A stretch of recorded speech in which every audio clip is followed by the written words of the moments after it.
राष्ट्रवादी कांग्रेस अजीत पवार समूह के अनुभवी कार्यकर्ता तारिक साहिब लोखंडवाला द्वारा आयोजित कोनी की बैठक में बाला साहेब मंगुलकर के लिए जनता का समर्थन। उन्होंने भारतीय जनता पार्टी की कड़ी आलोचना की। उन्होंने पिछले 10 वर्षों में भाजपा सरकार द्वारा लिए गए गलत फैसलों की निंदा की और मुस्लिम महिलाओं से मतदान करने का आग्रह किया। तारिक भाई लोखंडवाला ने भी मुस्लिम समुदाय के युवाओं से एक दिन का रोजा उपवास रखने और लगन से वोट देने के लिए आगे आने की अपील की और बाला साहिब को भारी बहुमत से निर्वाचित करने का अनुरोध किया। उन्होंने सार्वजनिक अपील करते हुए कहा, ये मौका दोबारा नहीं मिलेगा, इसलिए इस बार भारी बहुमत से बाला साहिब को चुने। प्रतिनिधि सैयद मतीन। ऐसे हालात हमारे अपने देश के अंदर पैदा कर दिए बीजेपी ने।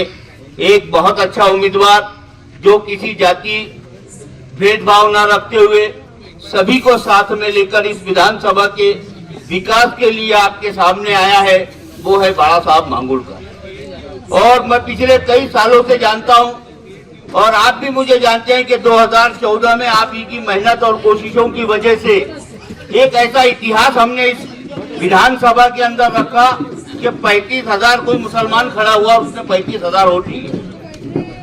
आज उसी स्प्रिट की जरूरत है, उसी ताकत की जरूरत है, क्योंकि बहुत सारी ताकतें हमारे पीछे लगा दी गई प्रशासन के माध्यम से, जैसे पुलिस प्रशासन है, कलेक्टर ऑफिस है, तहसील है। इसके जरिए हमारे कैंडिडेट को या उनके कार्यकर्ताओं को तकलीफ देने का काम ये बीजेपी गवर्नमेंट कर रही है। लेकिन हमको इन सब से आगे निकलकर ज्यादा से ज्यादा स्पिरिट के साथ, जिस तरह 2014 में आपने स्पिरिट दिखाई, उस वैसा ही वक्त आज आप समझ लीजिए कि तारिक भाई आपके सामने खड़ा है। और हर मुसलमान की जिम्मेदारी है कि ज्यादा से ज्यादा चुनाव के अंदर बढ़ चढ़कर हिस्सा ले।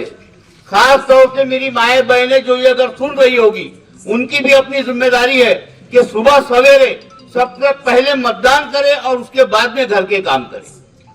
क्योंकि क्या होता है, नल का दिन होता है, जुमा होता है, इतवार होता है, बहुत सारे काम होते हैं, लेकिन सबसे बड़ा काम यह है, अगर मुसलमानों पे जुल्म करने वालों को रोकना है तो मतदान करना होगा। नौजवानों को अंदर जाने से रोकना है तो मतदान करना होगा। ये हमारी जरूरत और वक्त की भी जरूरत है।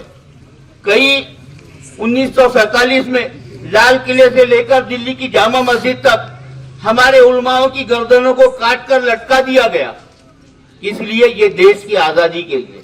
और ये हमारी अपनी भी जिम्मेदारी है कि आज देश खतरे में है कि फिर से गुलाम ना हो जाए, कि हमारे उन उलमाओं की कुर्बानियां जिन्हें हम रसूलों के वारिस कहते हैं, अंबिया के वारिस कहते हैं, क्या भुला दी जाएगी, फरामोश कर दिया जाएगा?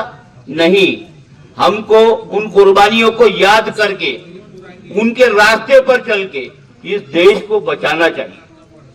ये देश बचेगा तो हम बचेगा। हम जिस मजहब में पले बड़े हुए, हमारा मजहब हमको ये सिखाता है कि हमारे देश के साथ हमने वफादार रहना चाहिए। अगर हमने देश से गद्दारी की तो हमारे मुसलमान होने पर प्रश्न चिन्ह लग जाए।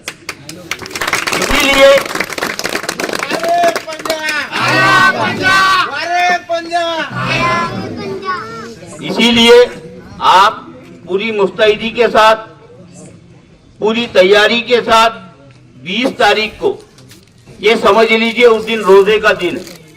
आपको सुबह 7 बजे से शाम के 5 बजे तक मुसलसल मेहनत करना बिना थके, और उसका रिजल्ट हमको इंशाअल्लाह अल्लाह की जात से उम्मीद है कि ये समझ लीजिए आज ही मैं ये ऐलान करता हूं कि बाला साहब मांगुलकर 25,000 वोटों से चुनकर आएंगे।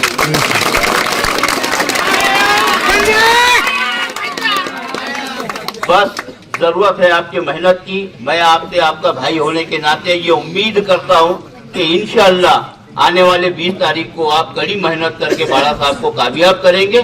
खुदा हाफिज़।